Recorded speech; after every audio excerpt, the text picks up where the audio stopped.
ในหมู่บ้านเล็กๆริมแม่น้ำสายใหญ่บ้านไม้เก่ากระจัดกระจายตั้งเรียงรายท่ามกลางเสียงน้ำไหลและลมพัดผ่านใบไม้ที่นั่นมีชายชารารูปงามคนหนึ่งชื่อลุงโทนชายชาราวัย70 ปีร่างกายไม่แข็งแรงแต่ดวงตาเฉียบคมเต็มไปด้วยความเข้มแข็งลุงโทนเป็นคนขี้โมโหพูดจาตรงไปตรงมาเขาไม่ชอบความวุ่นวาย และเกลียดที่สุดคือเสียงเห่าของสุนัขเสียงเห่าที่ดังไม่หยุดในหมู่บ้านทำให้เขารู้สึกหงุดหงิดทุกครั้งที่ได้ยินไอ้เจ้าหมาพวกนี้มันชอบเห่ากวนชาวบ้านจริงๆลุงโทนบ่นพึมพำพร้อมเดินไปยังสวนผักเล็กๆข้างบ้านเขาชอบปลูกผักและชอบดูแลต้นไม้เป็นงานอดิเรกแม้จะใจร้อนแต่เขาก็มีความรักในธรรมชาติ ทุกอย่างไม่เคยสงบง่ายๆ เพราะเสียงเห่าของสุนัขยังคงดังรบกวนอยู่เสมอ คืนนั้นเมื่อสายฝนเริ่มโปรยปลายเสียงเห่าเสียงพรางของลูกสุนัขตัวเล็กๆดังขึ้นจากทางเดินใกล้บ้านลุงพลเขาหยุดเดินและเหลือบมองไปทางต้นไม้ใหญ่ใต้แสงจันทร์สลัวๆมีสิ่งมีชีวิตตัวหนึ่งกำลังสั่นสะท้านอยู่กลางฝนนั่นคือจุดเริ่มต้นของเรื่องราวที่จะเปลี่ยนชีวิตของลุงโทนไปตลอดกาล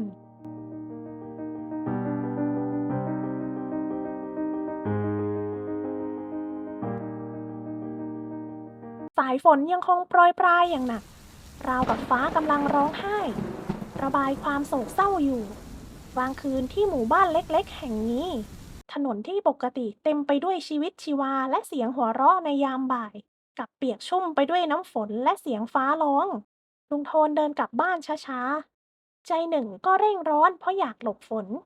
อีกใจก็กังวลกับเสียงเห่าที่เขาได้ยินมาตลอดทั้งวันเสียงเห่าอีกแล้วสินะทำไมมันไม่หยุดเสียที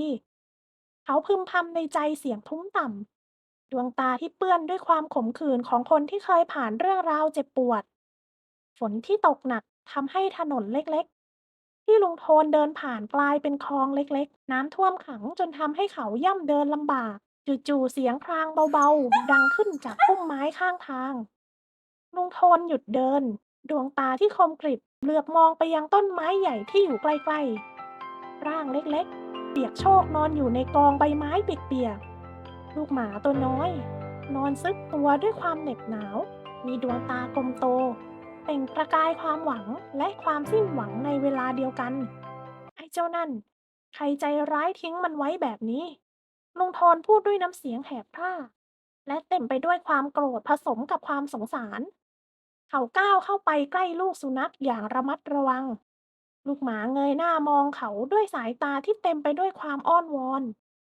ราวกับร้องขอความช่วยเหลือเฮ้ยเจ้าตัวเล็กทำไมเจ้าถึงถูกทิ้งตรงนี้ล่ะลุงโทนพูดเสียงเบาแต่ก็แฝงไปด้วยความไม่ไว้ใจลูกหมาเอียงหัวเล็กน้อยก่อนจะส่งเสียงครางนุ่มๆเหมือนพยายามบอกบางอย่างลุงโทนหายใจหนักๆฉันไม่ชอบหมาแต่เจ้าดูเหมือนจะไม่เป็นภัยอะไรนะความขัดแย้งก่อตัวขึ้นในใจชายชาราเขาอยากจะเดินจากไปทว่าก็ไม่อาจทิ้งชีวิตเล็กๆที่อ่อนแออยู่กลางสายฝนได้ลมหายใจเย็นเฉียบของลูกสุนัขปะทะกับไออุ่นจากลมหายใจของลุงโทนทั้งสอง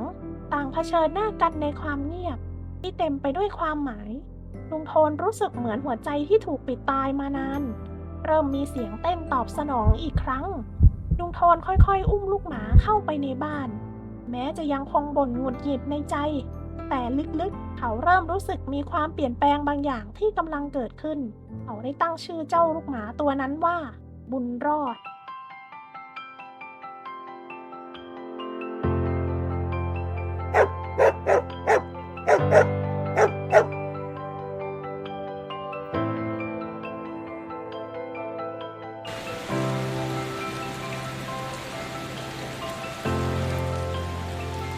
เช้าวันต่อมาฝนหยุดตกไปแล้วแต่ท้องฟ้ายังคงครึ้มและหม่นหมองเหมือนจิตใจของลุงโทนเองในบ้านไม้เก่าหลังนั้นบุญรอดเจ้าลูกหมาตัวน้อยนั่งอยู่บนพื้นไม้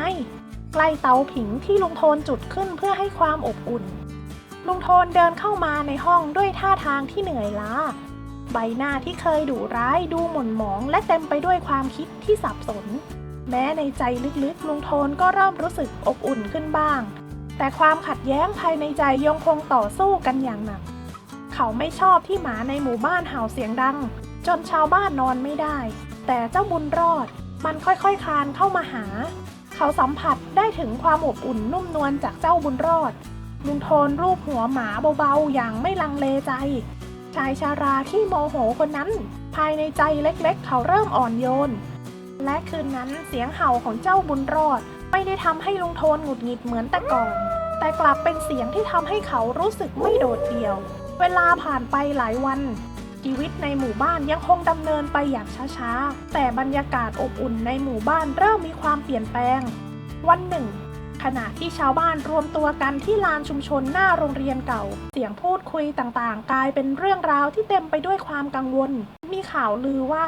มีกลุ่มคนลักลอบค้าสุนัขมาแอบจับสุนัขไปขายชาวบ้านหลายคนเดินทางไปแจ้งความแต่ไม่มีเบาะแสใดๆลุงโทนก็นั่งฟังข่าวด้วยใบหน้าที่เคร่งเครียดและความรู้สึกก็กังวลแทรกซึมในใจถ้าเขาจับสุนัขไปจริงแล้วเจ้าบุญรอดจะปลอดภัยไหมเขามองลูกหมาตัวเล็กที่กำลังเล่นอยู่ใกล้ๆด้วยสายตาที่อบอุ่นและเป็นห่วงความรักที่เริ่มงอกงามในใจลุงโทนทำให้เขารู้สึกว่าไม่อาจนิ่งเฉยได้ช่วงเย็นวันนั้นลุงโทนเดินไปตามถนนในหมู่บ้านเขาพูดคุยกับชาวบ้านเพื่อสอบถามข้อมูลและช่วยกันสังเกตสิ่งผิดปกติแม้ชายชราผู้นี้จะยังไม่กล้าเปิดเผยความอ่อนโยนที่มีในใจมากนักแต่เขาก็พร้อมที่จะลุกขึ้นสู้เพื่อปกป้องเพื่อนรักสีขาของเขา